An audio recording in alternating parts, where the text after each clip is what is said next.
السلام علیکم۔ Semi library میں خوش آمدید۔ اچھا سوچیں، اچھا بولیں، اچھا دیکھیں اور اچھا سنیں۔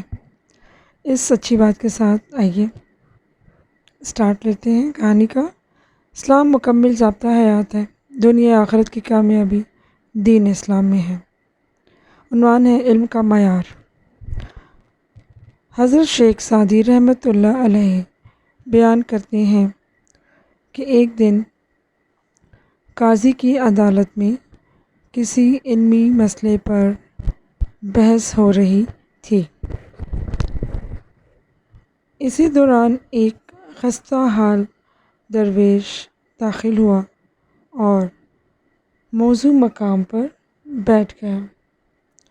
حاضرین مجلس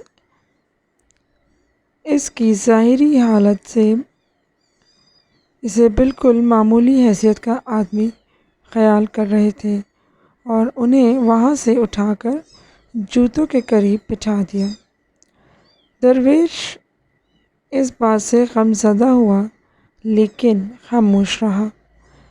بحث کسی بہت ہی اہم علمی مسئلے پر ہو رہی تھی اور اتفاق ایسا تھا کہ کوئی بھی اس مسئلے کو مناسب طور پر حل کرنے میں کامیاب نہ ہو رہا تھا۔ وہ غصے میں ایک دوسرے کو لاجواب کرنے کی کوشش کر رہے تھے۔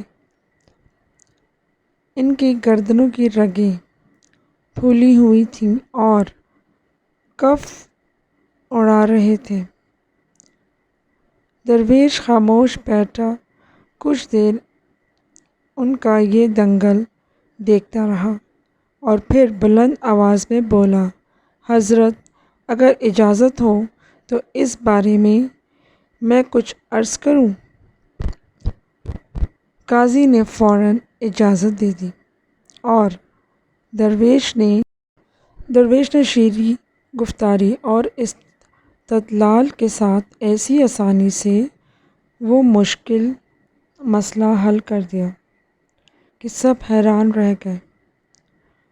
اب حاضرین مجلس کو اندازہ ہوا کہ چیتڑوں میں لپٹا ہوا یہ شخص تو بہت بڑا عالم ہے۔ قاضی فوراً اپنی جگہ سے اٹھا اور اپنے سر سے دستار اتار کر اسے پیش کرتے ہوئے بولا، افسوس ہے کہ بھلے آپ کے علمی مرتبے سے آگاہی حاصل نہ ہو سکی، حقیقت تو یہ ہے کہ اس دستار کے حقدار آپ زیادہ ہیں۔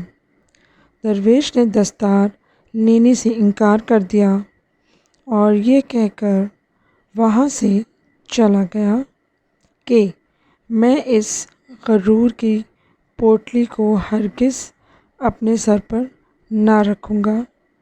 یاد رکھو کہ انسان کا رتبہ بہتر لباس سے نہیں، بہتر علم سے زیادہ ہوتا ہے۔ کوئی شخص صرف سر بڑا ہونے سے عالم نہیں بن جاتا، سب سے بڑا تو پتھر بھی ہوتا ہے۔